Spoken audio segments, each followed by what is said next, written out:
Sweden में immigration के हवाले से, यहाँ पे जो जॉब और मुलाजमतें हैं उनके हवाले से, यहाँ के जो कवानीन हैं, बहुत से आपके जो सवालात आए, खुसूसन जो इमिग्रेशन के बारे में, यहाँ पे वर्क परमिट लेने के बारे में, परमानेंट रेजिडेंसशिप जो है, और यहाँ की जो सिटीज़नशिप है, और इसके बाद यहाँ पे जॉब, और इस तरह से जो बहुत से जो अहम लोगों के मसाइल थे उनके बारे में आप जानना चाहे थे। इमिग्रेशन के हवाले से चंद क्वेश्चंस आए थे, तो वो मुख्तसरन आप उनके भी जवाब देते जाइए। ये बहुत से लोगों के स्टूडेंट वीज़े इस साल रिजेक्ट हुए हैं, तो बड़ी वजूहत क्या हो सकती हैं वीज़ा रिजेक्ट होने की? देखिए, इस साल जो है, जो इन्फॉर्मेशन मुझे मिली है कि जो अगर आप पाकिस्तान की बात लें तो वहाँ की एम्बेसी जो है, स्वीडिश एम्बेसी ने पाकिस्तान में लोगों के इंटरव्यू किए हैं, हर एक बंदे की। जो इन्फॉर्मेशन मुझे मिली है कि वो हर एक का इंटरव्यू कर रहे हैं, और जब वो इंटरव्यू करते हैं तो उनको समझ आ जाती है कि जी काफ़ी बंदे ऐसे हैं जिनके रिजेक्ट हुए हैं, जिस सब्जेक्ट में उन्होंने अप्लाई किया उस स्टूडेंट का उस सब्जेक्ट से कोई ताल्लुक नहीं है, या उनको इतनी इंग्लिश नहीं आती, उनका नॉलेज नहीं है, तो इस तरह की काफ़ी चीज़ें उनके नॉलेज में आई, उन्होंने फिर रिजेक्ट किए। अच्छा। वो ये समझे हैं कि इस बंदे का एक्चुअल मकसद जो है वो पढ़ना नहीं है, लेकिन यहाँ पे आना है। और काफ़ी आपको पता है ना कि पाकिस्तान से काफ़ी स्टूडेंट जो आते हैं वो बहुत ज़्यादा वो आगे पीछे हो जाते हैं। इस हवाले से अभी एक रिपोर्ट आई इस पे आपके। अच्छा, इसके अलावा बहुत से लोगों के विजिट वीज़े भी रिजेक्ट हो रहे हैं जी। तो क्या उन्होंने कुछ पॉलिसी सख्त की है या कुछ रिजेक्शन की और वजह है?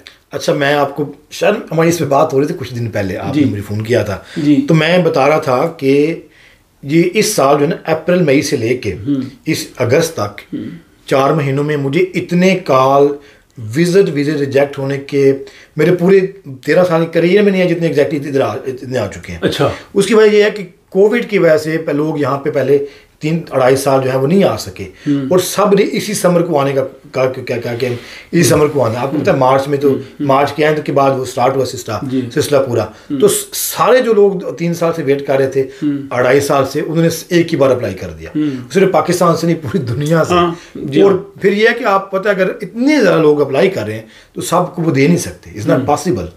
हर मुल्क का थोड़ा बहुत एक कोटा सिस्टम है कि इस मुल्क से, क्योंकि शेंगन वीज़ा सिर्फ स्वीडन का वीज़ा तो है नहीं, बिल्कुल, तो उन्होंने ये शेंगन रूल्स को भी ज़हन में रखना है। और दूसरा, उन्होंने एक स्टैंडर्ड जवाब रखा है जिसको वीज़ा नहीं देना, कि हम समझते हैं कि आपके मुल्क के हालात ठीक नहीं है, आप जाके वापस नहीं आएंगे। अब इसका आदमी क्या जवाब दे सकता है? इसका यही है, क्योंकि सब ने एक बार अप्लाई किया, सबको वीज़ा मिल नहीं सकते। बेशक आपकी प्रोफाइल अच्छी है, लेकिन आपको वीज़ा नहीं मिला क्योंकि बहुत सारे लोग अप्लाई कर रहे हैं। इसका यही हाल है कि आप कुछ महीने वेट कर लें, यानी कि अगले साल दोबारा फिर अप्लाई करें। काफ़ी जिनको अभी वीज़े नहीं मिले उनको मिल जाएंगे काफ़ी को अगले साल, क्योंकि फिर वो काफ़ी लोग जिनको अभी मिले हैं, काफ़ी को मिले भी हैं ना, जो आए हैं तो आके जाएंगे, वो उनका ख़त्म हो गया, अगले साल किसी और को देंगे, फिर इस तरह वो सिस्टम चलता रहेगा। अच्छा, ये जो लोग यूनान, इटली, दूसरे मुल्कों से यहाँ पे आते हैं, यहाँ पे आके वो अपने वीज़े का प्रोसेस शुरू करते हैं, तो जब उनकी एप्लीकेशन सबमिट हो जाती है, उसकी कितनी देर के बाद वो परमानेंट रेजिडेंस के लिए अप्लाई कर सकते हैं, पीआर के लिए? कितनी मुद्दत है? जी, पीआर की जो मुद्दत है वो तो 5 साल है जी। कार्ड जो है आपको 5 साल का मिलता है, तो जब 5 साल का ख़त्म होने से पहले आपने फिर वो अप्लाई करना पड़ता है परमानेंट के लिए।